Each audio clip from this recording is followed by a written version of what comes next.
PayPal is down 45% since July 2021, and we are down in our community depot 14%. But PayPal's Q4 earnings report will be out Tuesday, the 1st of February, after the market closes. So, will PayPal turn around the fourth quarter?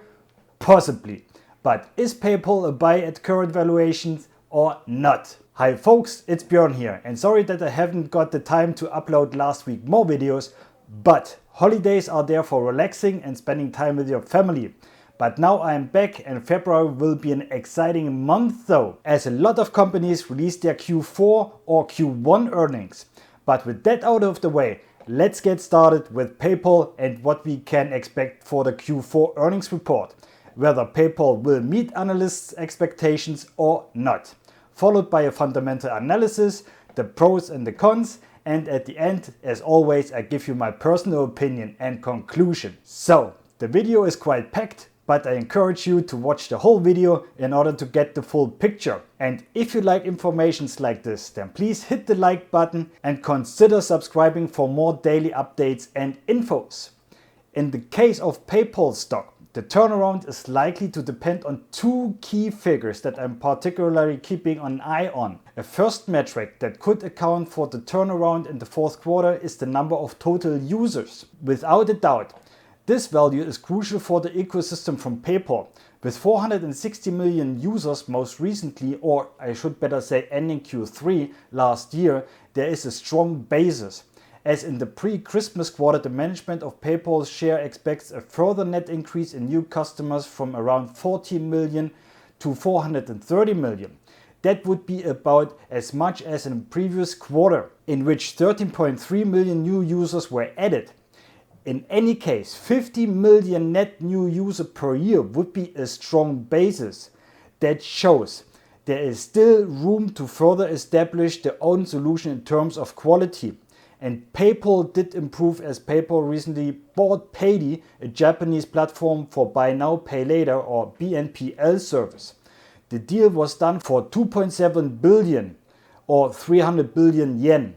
BNPL is the fastest growing front of the fintech market, and PayPal will get a boost with this deal. Paydi has 6 million active users, a significant addition to PayPal's fintech front. On recent Black Friday, BNPL of PayPal grew 400% on year-to-year growth. So, new active users are important to PayPal and the value for a variety of reasons.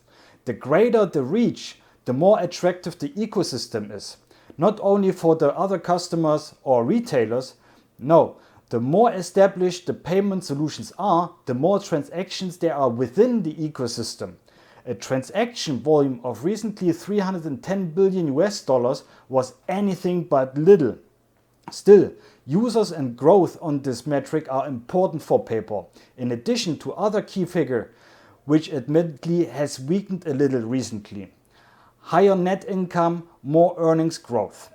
PayPal stock should by now have reached a stage where earnings growth is an increasingly important feature of the growth story. In the third quarter, however, the GAAP net earnings per share only increased from 0.86 to 0.92 on a non-GAAP basis. The values were 1.11 in 2021 after $1.07 in 2021. In this respect, we can say the earnings growth was disappointing, and therefore the share price fell after the release of the Q3 earnings, as they as well lowered their target for the upcoming Q4 earnings, which is another reason why I believe they could beat the analyst expectations. And another metric I like to have a look for at digital payments firms like PayPal. The total website visits are a strong indicator of users' involvement on PayPal's platform. The more people visit PayPal's website, the more money the corporation may generate through transaction fees, interchange fees, cash interest, and other sources.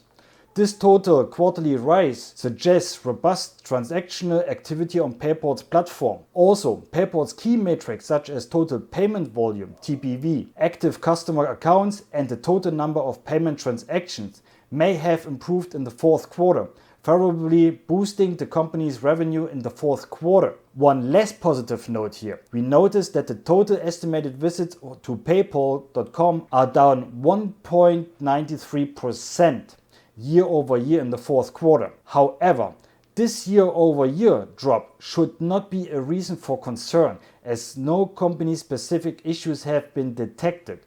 To conclude, the overall monthly user figures point to a high likelihood of significant revenue growth for PayPal in Q4.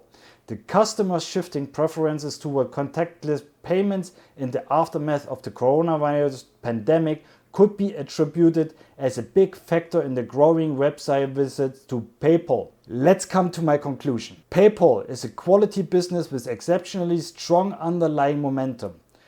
The recent stock price drop is simply irrational, and if you want to know why, I recommend checking out my stock market crash/correction video. There I explained everything. But PayPal's strategy is to be a payment option for all large merchants, the payment mechanism for small merchants, and the preferred digital wallet or super payment app for consumers.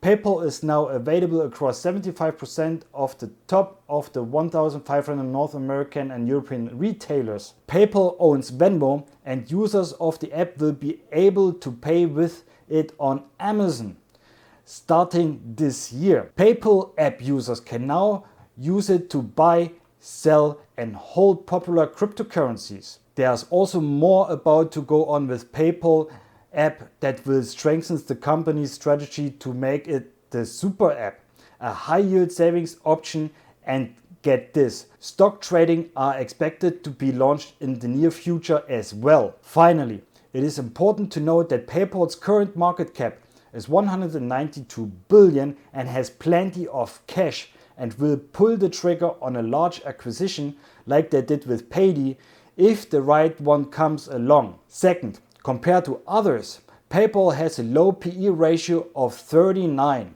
and Simply Wall Street states that PayPal is currently undervalued. But let's see what the analysts are saying. We have 34 ratings with 27 buys, 6 holds, and 1 sell rating, which just came in today, and an average price target of $248 and $160 the lowest and $342 the highest price target. Given all the positive unknowns, I would open a small position now before the earnings call if you don't have any, and wait what the earnings saying, as you can't know what will happen and you have a 50-50 chance. Either they beat the analyst expectations and the share price goes up, or they missed and the price goes down. But let me know in the comments below what you think. Will PayPal beat analyst expectations? Yes or no? And if you have PayPal already in your portfolio, or if you are going to buy, as that would be interesting for me and the community. So please write in the comments, or even use it as a kind of a forum to ask or answer questions. That being said, if you liked the video, please give me a thumbs up so that other retail investors like you and me have the chance to see this video as well. And if you're on my channel for the first time, I would be happy if you would subscribe, because I regularly produce new videos and tutorials on the topic of stock analysis, investment and financial products, to give you the opportunity to take your finances into your own hands. That being said, if you like the content and you want to support my channel with a few bucks so I can produce more videos, I will pin the link to my Patreon page in the comments below. That's it for today. Thanks for watching, and as always, stay focused and don't be greedy. See you next time.